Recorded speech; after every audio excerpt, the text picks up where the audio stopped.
y las mujeres no hemos permanecido dentro de la hegemonía de la historia del arte que ha sido escrita desde el punto de vista patriarcal, podríamos hablar incluso occidental y obviamente blanco y anglosajón. Y las mujeres han ocupado espacios dentro de la historia del arte, pero únicamente para estar presentes en los almacenes. Ha escalado la violencia. Ellos decían, ¿por qué? Porque a esos avances el patriarcado pues está también peleando no perder esos privilegios, pero es muy fuerte. Es muy fuerte. Claro, es que el patriarcado se sustenta con la ideología de la misoginia. Pero en la práctica, hables como hables, siguen existiendo esas disparidades y desigualdades. Porque digamos, bueno, uno dice, listo, nos reconocemos en la diferencia, entonces opera hoy, o no, y hace rato, la lógica de la discriminación positiva. Entonces uno dice, o sea, no es una forma de cambiar las cosas, sino es de juguemos a lo políticamente correcto desde la ley, desde la política instituida, pero no para cambiar ni para vincular.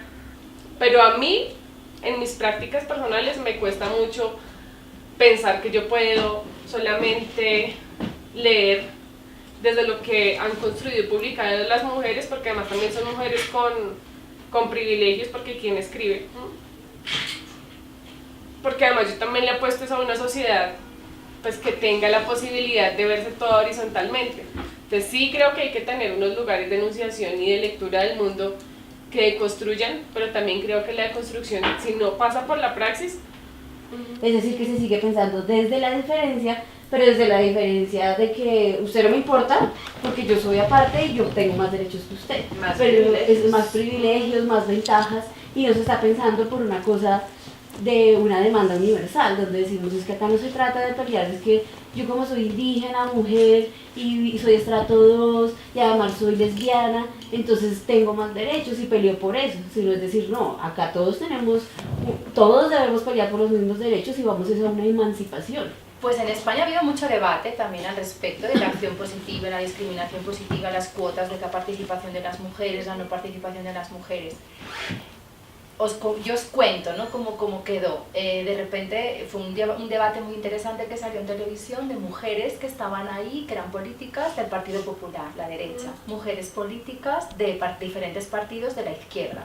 Y había una vicepresidenta, que es Mónica Oltra, que es de la Generalitat Valenciana, que es como la región a la que yo pertenezco en España, que es la Comunidad Valenciana. Entonces ella decía en esta entrevista, si no hubiera habido una acción positiva o una discriminación positiva, aunque la ley de igualdad habla de la acción positiva, yo no entro a formar parte, en este momento no hubiera sido vicepresidenta o no hubiera podido entrar en las listas de representación al Senado o en las listas de representación al Congreso de los Diputados. Porque Rigoberta Menchú en su libro de Así me nació la conciencia, ella dice, la única forma que yo encontré posible para poderme hacer valer y no solamente representarme a mí como mujer a la cual le asesinaron toda su familia y a un país, porque si yo represento es a un pueblo, ella no habla de país, ella habla de pueblo, fue aprender el español. Solo esa manera me va a permitir entrar en ese lugar en el poder, en el cual puedo criticar y tener un lugar de poder. Ella tiene un lugar de poder siendo mujer indígena, víctima. Para las feministas también es muy importante entrar en política. Porque aunque la política tenemos claro de que es una política patriarcal, pero es desde dentro, desde donde podemos hacer cambios. Eso es muy importante también. Eso es muy importante porque a veces, actuar desde los márgenes está muy bien, pero a veces tienes que entrar.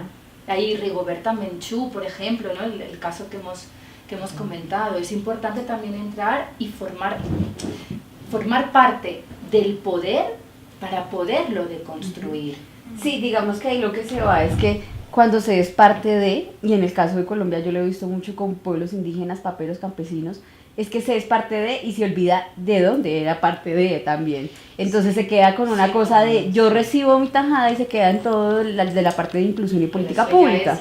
Es el nivel de compromiso que cada quien. Exacto, y digamos que a eso voy, o creo que eso vamos también, de que uno está dentro, pero está dentro pensando en que se debe luchar por que todos estemos dentro, y que todos estemos dentro de la repartición de lo sensible, no que nos quedemos solamente, tome el pedacito, porque eso también es una política neoliberal, que entonces tome un pedacito, listo, ya le di la cuota que ustedes necesitaban y ya, entonces todos felices y sigue la hegemonía dentro de las mismas partes que siempre han estado. Vamos a pensar que la vicepresidenta va a cambiar.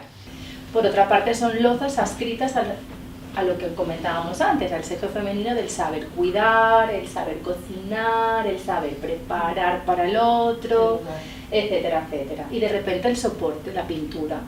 Y la pintura son escenas duras de cómo se llevó a cabo el proceso de conquista, violación en masa de mujeres indígenas por parte del hombre blanco que ejercía ese privilegio patriarcal.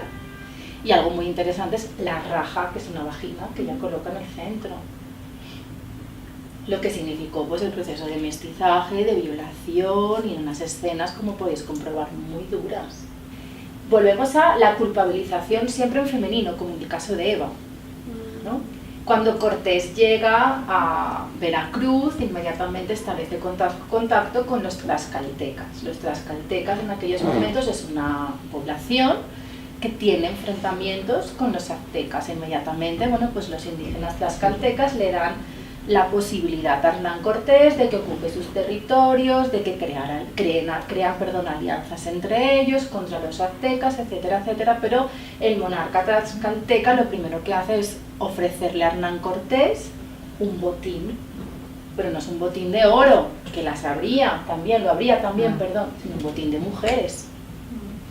Y entre ellas está la más preciada de todas, que es la hija preferida o la hija mejor preparada, que es es Malinche, que luego se castellaniza a Marina, a Doña Marina.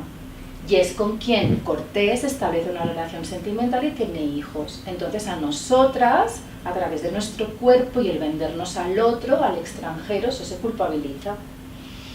Eso hay una culpa ahí, hay una culpa, de hecho, que te llaman malinchista significa acostarte con el extranjero. Ahora sería pues no el de Estados Unidos, por ejemplo, ¿no? Por la rivalidad, odio, situación complicada, ¿no? Entre México y Estados Unidos.